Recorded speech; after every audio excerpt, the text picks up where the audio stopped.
Bapa kami yang surga, kembali pada saat ini kami datang untuk bersyukur karena penyertaan dan berkat Tuhan boleh kami nikmati dalam kehidupan kami hari ini. Khususnya kami boleh beribadah bersama-sama, walaupun kami harus tetap memakai protokol kesehatan yang ada. Berkati ibadah kami. Sebentar kami akan mendengarkan firman Tuhan. Tuhan juga berkati. Firman Tuhan boleh kami mengerti dan kami boleh menjadi pelaku. Dalam nama Tuhan Yesus, kami berdoa. Amin. Silakan kembali.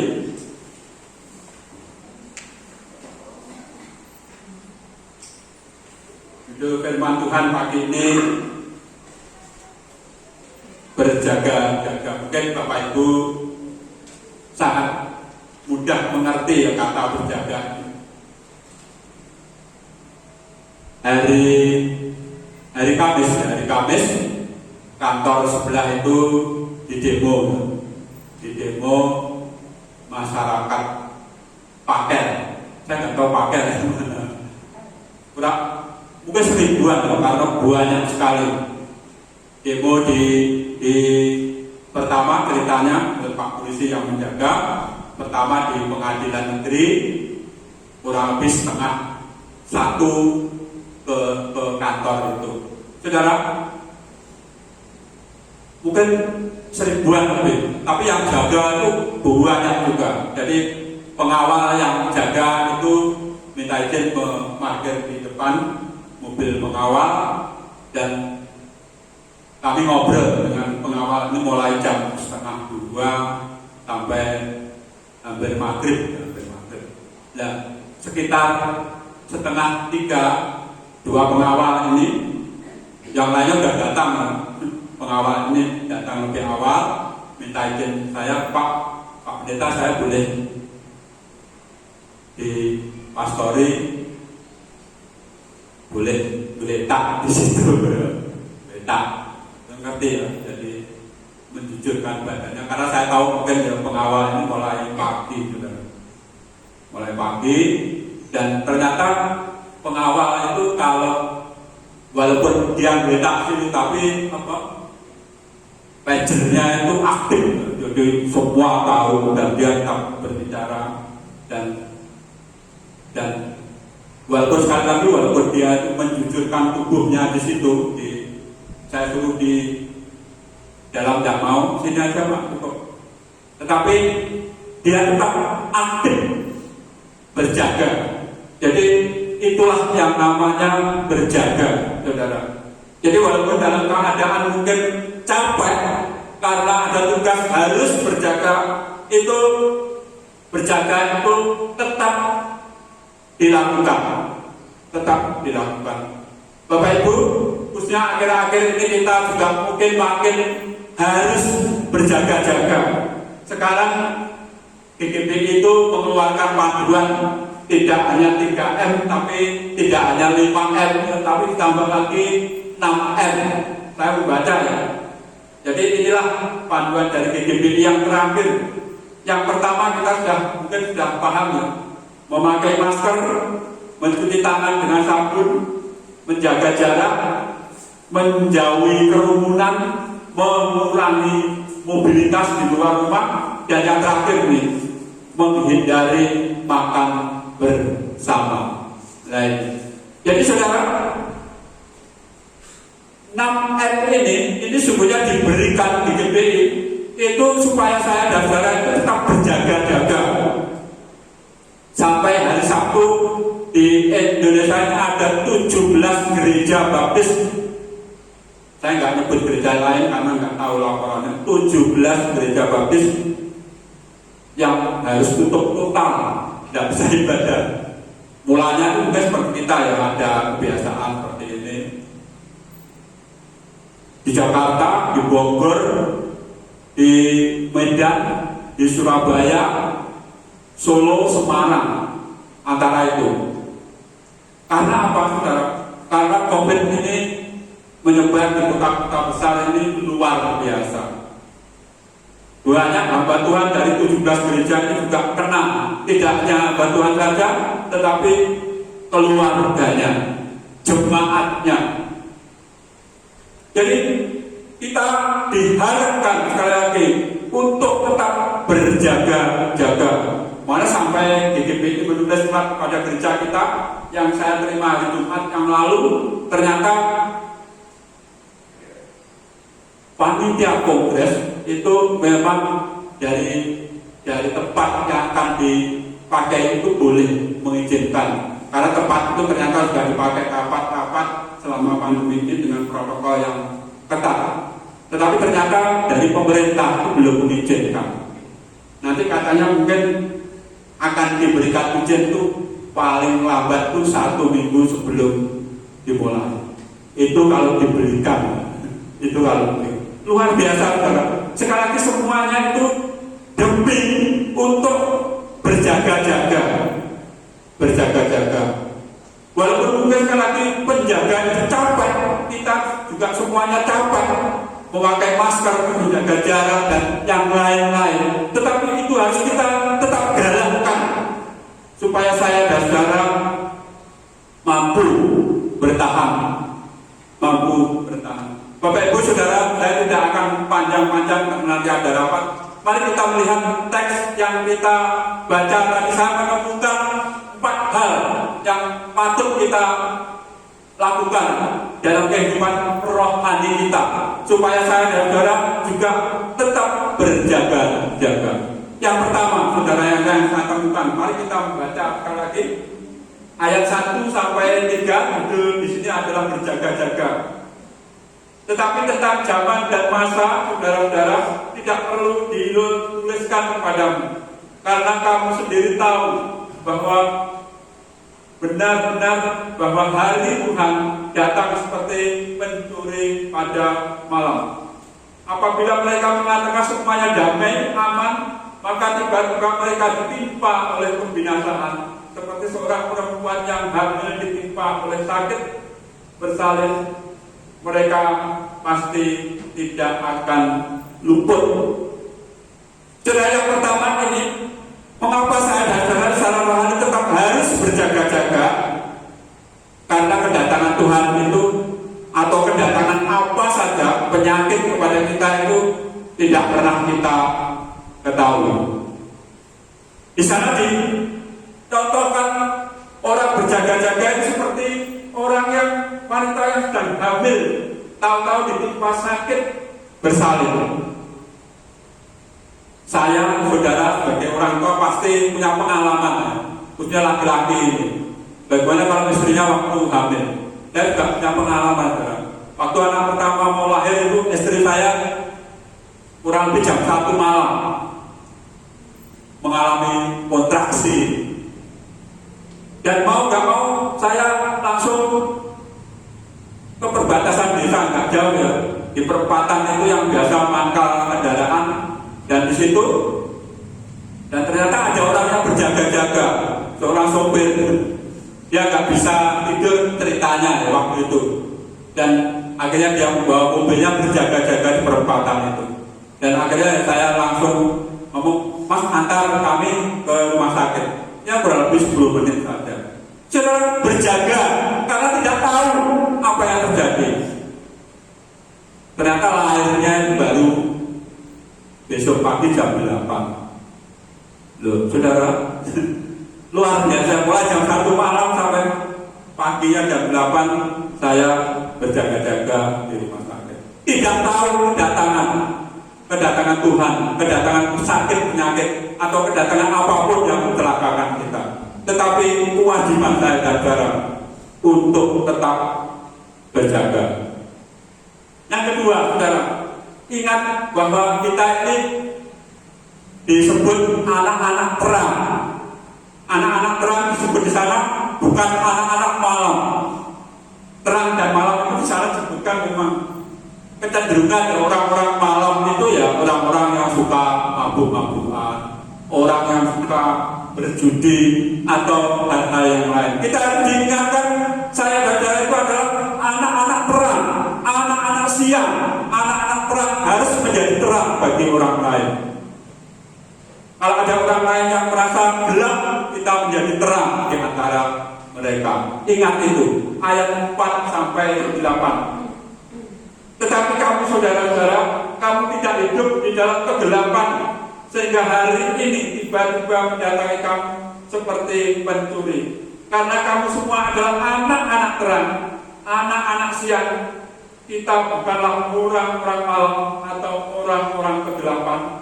Sebab itu, baiklah jangan kita tidur seperti orang lain, tetapi berjaga-jaga dan sadar. Sebab mereka yang tidur pada waktu malam, dan mereka yang mabuk pada waktu malam. Tetapi kita adalah orang-orang siang. Baiklah kita sadar, berbaju sirahkan iman dan kasih, dan berketopongkan pengharapan keselamatan. Saudara, ingat, saya dan saudara adalah anak-anak terang, anak-anak siang. Saudara, kurang lebih jam 4:30, Pak polisi tahu-tahu, mungkin diberitahu oleh komandannya, nggak tahu di mana. Tahu-tahu kembali ke buka, ada apa Pak? Ini ada yang akan datang lagi, yaitu mobil water tower ya. Jadi mobil besar yang membawa tangki itu, dan siap nyemprot. Akhirnya mobil itu datang, dan karena yang pintu sebelah sana itu tertutup oleh orang-orang yang demo, datang dan masuk lewat yang pintu timur.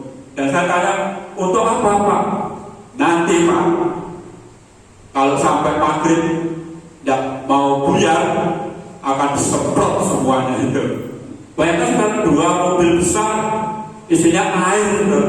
Beda dengan yang kita tahu, mobil PDAM itu mungkin airnya nggak begitu banyak, tapi itu mobil polisi yang khusus ya, untuk mungkin menghalangi mereka supaya mereka bubar. Sekali lagi, itu disiapkan untuk berjaga-jaga.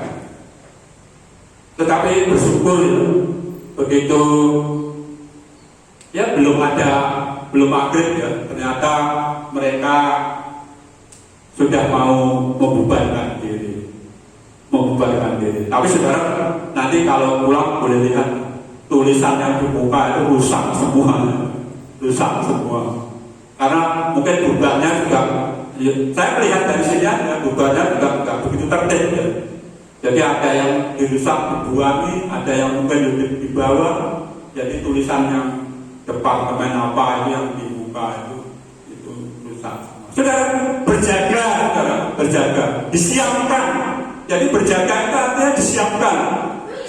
Kalau mereka tidak mau tertib, akan disemprot air itu. Pasti bukan air biasa ya. Biasanya air yang pedih itu di mata. Ingatlah, saya dan saudara adalah anak-anak terang. Yang ketiga, saudara, ingat juga janji Tuhan. Saudara, sebagai orang-orang percaya, dikatakan janji Tuhan itu luar biasa. Ayat 9 sampai 10. Karena Allah tidak menetapkan kita untuk ditimpa murka, tetapi untuk beroleh keselamatan oleh Yesus Kristus Tuhan kita, yang sudah mati untuk kita, supaya entah kita berjaga-jaga, entah kita tidur, kita hidup bersama-sama dengan Dia. Saudara, ini luar biasa janji Tuhan ini. Bahwa pertama kita suruh berjaga-jaga, tetapi kalaupun kita mungkin lemah karena berjaga-jaga, Dia katakan keselamatan itu ada dalam kehidupan saya dan saudara. Kalau sampai saat ini saya dan saudara tidak terkena COVID ini, mengucap syukurlah. Ini semata-mata karena Tuhan menjaga kita. Dengan cara apa, saudara? Saya dan saudara tetap melaksanakan protokol kesehatan yang ada.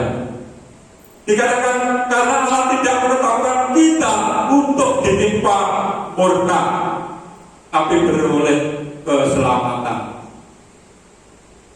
Jadi berjaga itu harus kita terus-menerus lakukan. Yang keempat, berjaga itu juga memiliki tugas, yaitu untuk untuk saling mengingatkan di antara kita. Ayat yang ke-11, karena itu nasihatilah seorang akan yang lain dan saling membangunlah kamu seperti memang harus kamu lakukan. Saudara, di dalam berjaga itu saya dan saudara harus saling mengingatkan. Yang kelihatannya tidak enak, kita terus harus menjaga jarak. Tetapi ini penting dalam kehidupan saya dan saudara, saling mengingatkan. Sekali lagi, karena itu nasihatlah seorang akan yang lain dan saling membangunlah kamu. Pak polisi datang itu saling mengingatkan. Mungkin orang-orang itu juga takut juga ya, nanti sudah sore-sore kalau nggak mau buyar nanti disemprot dan lain-lain. Mengingatkan saudara. Mungkin mengingatkan itu juga mungkin menyakitkan hati orang lain. Tetapi saya dan saudara itu penting untuk saling mengingatkan. Saudara, bersyukurlah kalau saya dan saudara mungkin sudah divaksin. Kalau belum pun bersyukurlah. Mari kita terus untuk saling mengingatkan di antara kita. Mungkin yang saya lakukan atau Bapak Ibu lakukan itu tidak kelihatan tidak berguna seolah-olah mendoakan bangsa kita, mendoakan orang lain.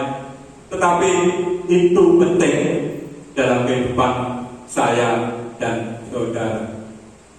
Berjaga-jaga, jangan goyah, dan ingatlah bahwa orang-orang yang berjaga-jaga, janji Tuhan juga menjadi milik kita.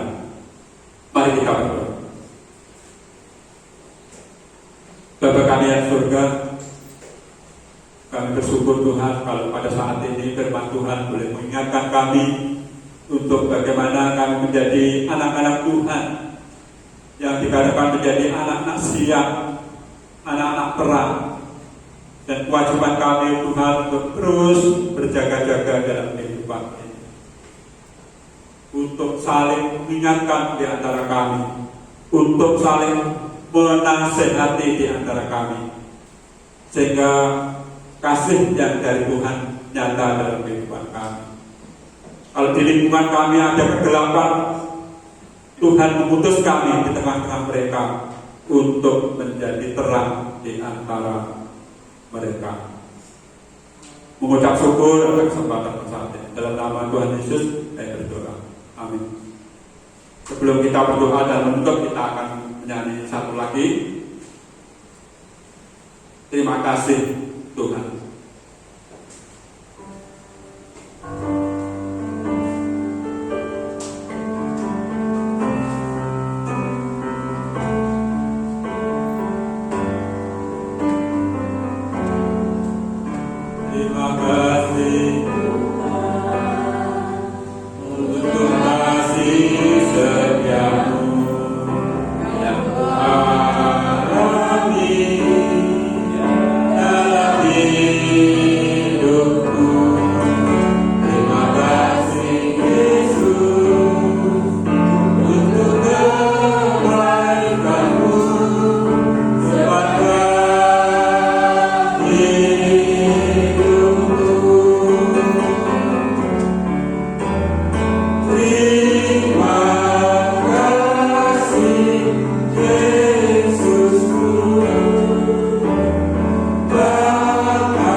Kami beribadah di tempat ini. Lalu sebentar kami akan, khususnya panitia perancang akan bicarakan mengenai musyawarah besar 11 PGPI. Tuhan berkati kami semua, sehingga kami boleh berembuk dengan baik, teman-teman juga sebagian akan kembali ke rumah, dan setelah kapan kami juga semua akan pulang. Tuhan memimpin, menyertai perjalanan pulang kami. Tuhan memberkati engkau dan melindungi engkau. Tuhan menyinari engkau dengan wajahnya dan memberi engkau kasih karunia. Tuhan menghadapkan wajahnya kepadamu dan memberi engkau damai sejahtera. Dalam nama Tuhan Yesus kami berdoa. Kita akan nyanyi Bapa terima kasih. Bapa terima kasih.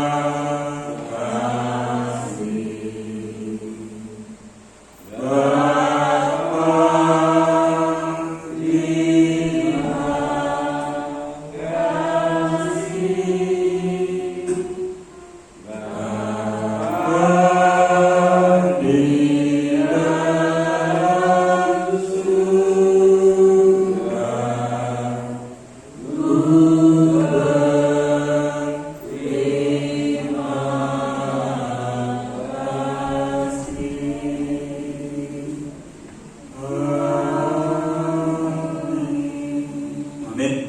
Kita akan cepat saja, silakan panitia belakang untuk mengambil tempat di bak.